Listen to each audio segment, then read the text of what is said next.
وداعيا إلى الله بإذنه وسراجا منيرا এক পেয়ালা দুধের বরকতে বুখারী শরীফ দ্বিতীয় খণ্ড 955 নম্বর পৃষ্ঠা এবং 956 নম্বর পৃষ্ঠা 6203 নম্বর হাদিস। হযরত আবু হুরায়রা রাদিয়াল্লাহু আনহু হতে বর্ণিত, একদিন আবু হুরায়রা রাদিয়াল্লাহু আনহু ক্ষুধার তাড়নায় অস্থির হয়ে রাস্তার উপরে বসে পড়লেন।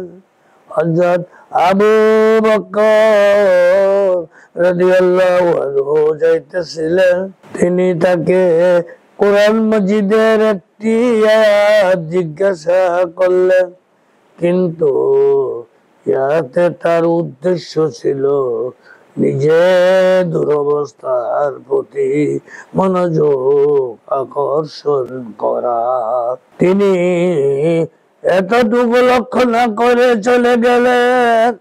অতঃপর হযরত ওমর রাদিয়াল্লাহু আনহু ওই পথ দিয়ে গমন করলেন।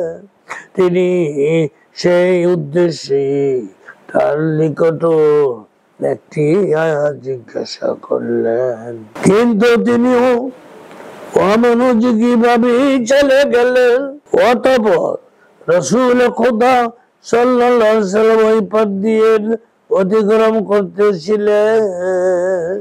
তিনি তাকে দেখা মাত্রই বিষয়টি উপলব্ধি করে তাকে সব গৃহে নিয়ে গেলেন।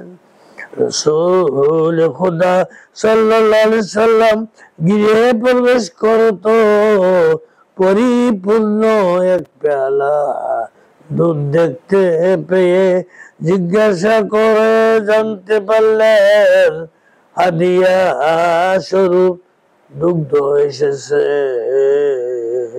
তখন রাসূল খুদা সাল্লাল্লাহু আলাইহি ওয়াসাল্লাম আসহাবু সুফফাকে ডেকে আনার জন্য হযরত আবু হুরায়রা রাদিয়াল্লাহু আনহুকে আদেশ দিলেন।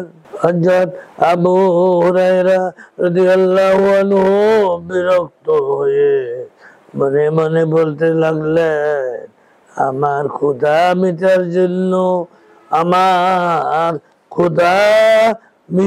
জন্য এই এক পেয়ালা দুধ আমারই প্রয়োজন। কিন্তু যেহেতু রাসূল খুদা সাল্লাল্লাহু আলাইহি ওয়াসাল্লামের আদেশ পালন না করে পারেন না, তাই আসহাবুস সুফফাকে ডেকে আনলেন। সকলেই নিজ নিজ স্থানে বসে গেলেন এবং রাসূল খুদা সাল্লাল্লাহু আলাইহি ওয়াসাল্লামের নির্দেশে হযরত আবু হুরায়রা রাদিয়াল্লাহু আনহু সকলকে দুধ পান করাতে আরম্ভ করলেন। সকলেই দুধ পান করে তৃপ্তি লাভ করলেন।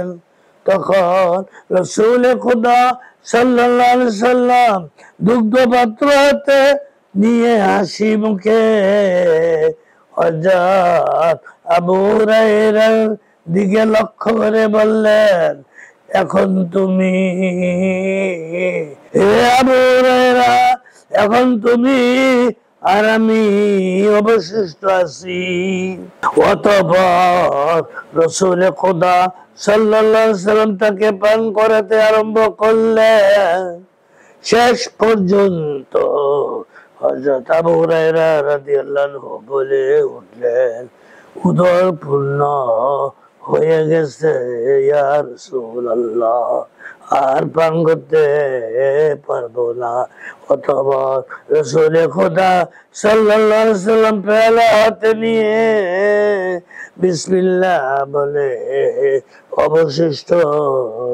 অবশিষ্ট সমস্ত দুধ পান করে ফেললেন। আল্লাহু আকবার। আখিরু দাওয়ানা আনিল হামদুলিল্লাহি রাব্বিল আলামিন।